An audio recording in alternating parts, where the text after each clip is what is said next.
భారతీయ సంస్కృతిలో ఎన్నో పండుగలు జరుపుకుంటాం. సంక్రాంతి, ఉగాది, జన్మాష్టమి, శ్రీరామనవమి, గణపతి నవరాత్రులు, ఇలాగ ఉత్సవాలు, పండుగలు, వ్రతాలు, దీక్షలు, నోములు, ఇలా రకరకాలుగా 365 రోజుల్లో ఏ సంస్కృతికి లేనన్ని ఉత్సవాలు, పండుగలు, దీక్షలు, వ్రతాలు, నోములు భారతదేశంలో జరుగుతుంది అని అంటే మన సంస్కృతి 365 రోజులు కూడా దైవంతో ముడిపడినటువంటి ఒక సంస్కృతి, దివ్యత్వంతో కూడుకున్నటువంటి ఒక సంస్కృతి, ఒక అద్భుతమైనటువంటి ఒక సందేశాత్మకమైన సంస్కృతి. సందేహంతో ఉండే సంస్కృతి కాదు, సందేశాత్మకమైన సంస్కృతి. అంటే ప్రపంచానికి ఒక సందేశం ఇస్తుంది, మానవాళికి ఒక సందేశం ఇస్తుంది, అలాగనే ప్రకృతికి ఒక సందేశం ఇస్తుంది, తోటి జీవరాశులకి ఒక సందేశం ఇస్తుంది. ఇంత గొప్ప సంస్కృతిలో మనం ఇప్పుడు దీపావళి అనే ఒక పండుగని జరుపుకుంటాం. అసలు ఈ దీపావళి అంటే ఏంటి? దీనికి పౌరాణికంగా కథ ఉంది. నరకాసురుడు, అలాగనే శ్రీకృష్ణుడు సత్యభామ యుద్ధం చేస్తుండగా సత్యభామ నరకాసురుని వధించింది. నరకాసురుడు నరక చతుర్దశి నాడు చనిపోయాడు. తర్వాత దీపావళి అనేటువంటిది పండుగ జరుపుకున్నారు జనులందరినీ. అది ఒక అంశం. నరకాసురుడు సత్యభామ అనేటువంటి ద్వాపర యుగంలో జరిగిన దానికంటే ముందు కూడా దీపావళి మనకు ఉంది. ఎలాగంటే ఇది మనం చేసుకునేది ఎవరో ఒక వ్యక్తి కోసరము లేదా ఒక వ్యవస్థ కోసరము పరిమితమైంది కాదు. మనది ప్రకృతి ఆరాధన, మనది సకల ప్రాణి ఆరాధన. దైవము అంటే మన దృష్టిలో ఎక్కడో కూర్చున్నాడని కాదు, అంతటా ఉన్నాడని అర్థం. సర్వము తానైన వాడెవ్వడు, ఆత్మభౌ తానునే శరణు వేడెదను. అంతటా ఉన్నటువంటిదని అర్థం. అంతటా ఉండడం అంటే ఏంటి అర్థం?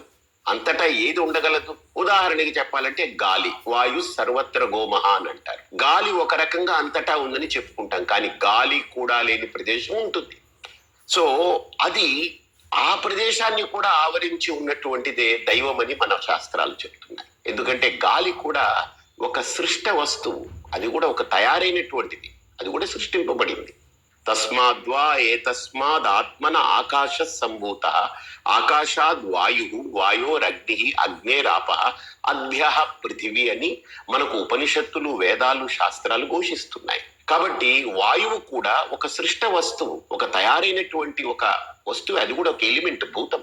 కానీ అన్నిటికీ మూల కారణమైనటువంటి పరమాత్మ అన్ని దాని యొక్క సృష్టి, స్థితి, లయానికి కారణమైనటువంటి అంతటా ఉన్నాడు అనేటువంటి ఆ తత్వాన్ని మన ఋషులు ఒక ప్రకృతిని ఆరాధించడం వల్ల, ప్రకృతిని అనుసరించడం వల్ల. ఆరాధన అంటే 2 రకాలు ఉంటాయి.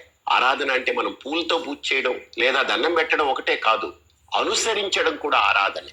ఒక గురువుని ఒక శిష్యుడు అనుసరిస్తున్నాడంటే గురువుని ఆరాధిస్తున్నాడని అర్థం. ఒక ఫాలోవర్ అంటే ఒక ఆరాధకుడు అని అర్థం. కాబట్టి మనము ఆరాధన చేస్తున్నాము ప్రకృతిని అంటే అనుసరిస్తున్నాము.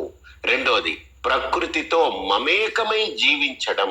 ప్రకృతి పరంగా మనకేవైతే బోధింపబడిందో, ఋషులు, శాస్త్రాల ద్వారా మనకి ఏదైతే బోధ అందుతుందో, ఈ ప్రకృతి నుంచి మనకు అందేటువంటి అంశాలని, వాటిని మనం ఆకలింపు చేసుకుని వాటితో మమేకమై జీవించడం కూడా ఆరాధనలో భాగం.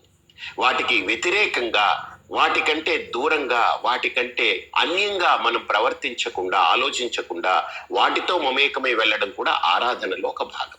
కాబట్టి ఈ ఆరాధనని, ఈ రకమైనటువంటి అనుసరణని మనం పండుగల రూపంలో, దీక్షల రూపంలో, వ్రతాల రూపంలో పెట్టుకున్నాం. ఉదాహరణకి ఇప్పుడు దీపావళి అనేటువంటిది దీపానాం ఆవలి. దీపావళి అంటే దీపముల యొక్క ఆవలి, అంటే వరుస. ఆవలి అంటే వరుస, వలయము, ఇలా అంటారు. ఇప్పుడు మనకు కార్తీక మాసం రాబోతుంది, ఆశ్వయుజ మాసం పూర్తవుతుంది.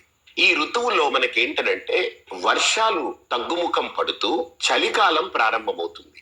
ఈ సందర్భంగా ఏమవుతుందంటే పొగమంచు కప్పుతుంటుంది. మంచు దట్టంగా ఆవరించి చంద్రుడి యొక్క కిరణాలు భూమిపై సోకకుండా అది అడ్డుకుంటాయి.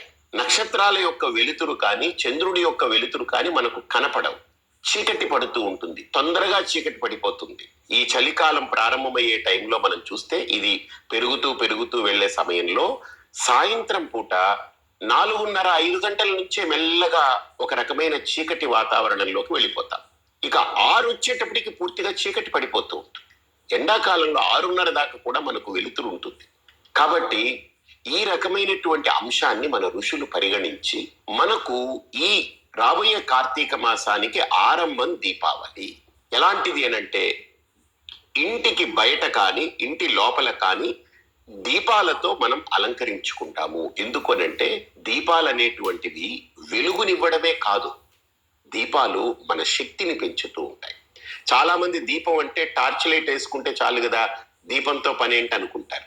లైట్ వేసుకున్నా టార్చ్ లైట్ వేసుకున్నా మనలో ఎలక్ట్రిక్ వేవ్స్ వెళ్ళి ఈ లైట్ల వల్ల ఈ విద్యుత్ దీపాల వల్ల ఎలక్ట్రిక్ వేవ్స్ ఏవైతే ఉంటుందో విద్యుత్ తరంగాలు మన శరీరంలోకి వెళ్ళి మన యొక్క ఆరాని కట్ చేస్తూ ఉంటాయి.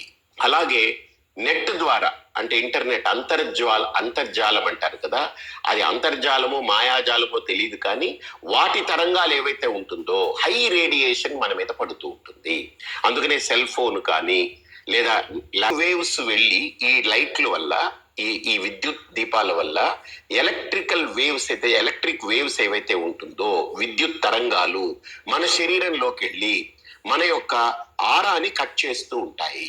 అలాగే నెట్ ద్వారా అంటే ఇంటర్నెట్ అంతర్జాలం అంటారు కదా, అది అంతర్జాలమో మాయాజాలమో తెలియదు కానీ వాటి తరంగాలు ఏవైతే ఉంటుందో హై రేడియేషన్ మన మీద పడుతూ ఉంటుంది.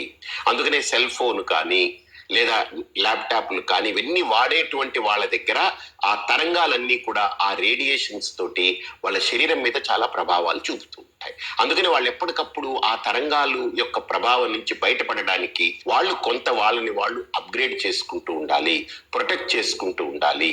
అది లేకపోతే వాళ్ళ శరీరంలో ఉండే శక్తినంతా ఈ విద్యుత్ తరంగాలు కొంత ఈ అంతర్జాల తరంగాలు అంటే నెట్ ద్వారా అంటే శాటిలైట్స్ ద్వారా విడుదలయ్యేటువంటి ఉపగ్రహాల ద్వారా మనకు విడుదలయ్యేటువంటి తరంగాల ద్వారా హై రేడియేషన్స్ తోటి మన యొక్క శరీరంలో ఉండే శక్తిని ఇవన్నీ కూడా హరించేస్తూ ఉంటుంది. త్వరగా రోగాల బారిన పడతాం, త్వరగా ముసలితనం వస్తుంది, త్వరగా మనం అంగవైకల్యాలు ఇవన్నీ మొదలైపోతుంటాయి, మనం పట్టుకోల్పోతాం అనేటువంటిది మన పెద్దలు మనకు చెప్పినటువంటి వాక్యం. అందుకనే ఈ విద్యుత్ దీపాలు మంచివే, తప్పని చెప్పను నేను, వాడాలి, ఇంకా తప్పదు, మనం అందరం వాడుతున్నాం, దాంట్లో ప్రయాణం చేస్తున్నాం. కానీ దీపము అనేటువంటిది మస్ట్గా కొంతసేపు ప్రతి వ్యక్తి దీపంతో స్పెండ్ చేయగలగాలి. ఎందుకు అనంటే విద్యుత్ దీపాల నుంచి కాంతి వస్తుంది, టార్చ్ లైట్ బ్యాటరీలు పెట్టుకుని టార్చ్ లైట్ వేస్తే వెలుతురు వస్తుంది, సెల్ ఫోన్ ఆన్ చేస్తే లైట్ వస్తుంది. కానీ దీపం వెలిగించి ఆ దీపం దగ్గర కూర్చున్నప్పుడు వచ్చేటువంటి వెలుగుతో పాటు ఆరోగ్యాన్ని పెంచేటువంటి శక్తి దీపానికి ఉంది. అందుకే దీపం జ్యోతి పరం బ్రహ్మ, దీపం సర్వతమోపహ, దీపేన సాధ్యతే సర్వం, సంధ్యా దీపం నమోస్తుతే అని జస్ట్ ఒక శ్లోకం కూడా మన వాళ్ళు చెప్పారు. ఇది జస్ట్ శ్లోకం కాదు, దీని వెనక చాలా పెద్ద జిస్ట్ ఉంది. ఏమిటా జిస్ట్ అని అంటే, జస్ట్ అని తీసి పారేయకండి, చాలా పెద్ద జిస్ట్ ఉంది దీంట్లో, దీని సారం ఉంది దీంట్లో. అంటే ఒక దీపము వెలిగించినప్పుడు మనము నువ్వుల నూనెతో కానీ కొబ్బరి నూనెతో కానీ విప్ప నూనెతో కానీ లేదా మనకు పొద్దుతిరుగుడు పువ్వుల తాలూకా నూనెతో కానీ లేదా ధాన్యపు పొట్టు నుంచి తీసినటువంటి దాన్ని రైస్ బ్రాన్ ఆయిల్ అంటారు, దానితో కానీ ఇలాగా న్యాచురల్గా వచ్చినటువంటి ధాన్యాల నుంచి వచ్చేటువంటి నూనెలు కానీ లేదా స్వచ్ఛమైనటువంటి ఆవు పాలు పితికి పెరుగు తోడు పెట్టి దాన్ని చిలికి వెన్న వచ్చిన తర్వాత తీసినటువంటి నెయ్యిగా కరిగించినటువంటి ఆ నేతితో కానీ దీపం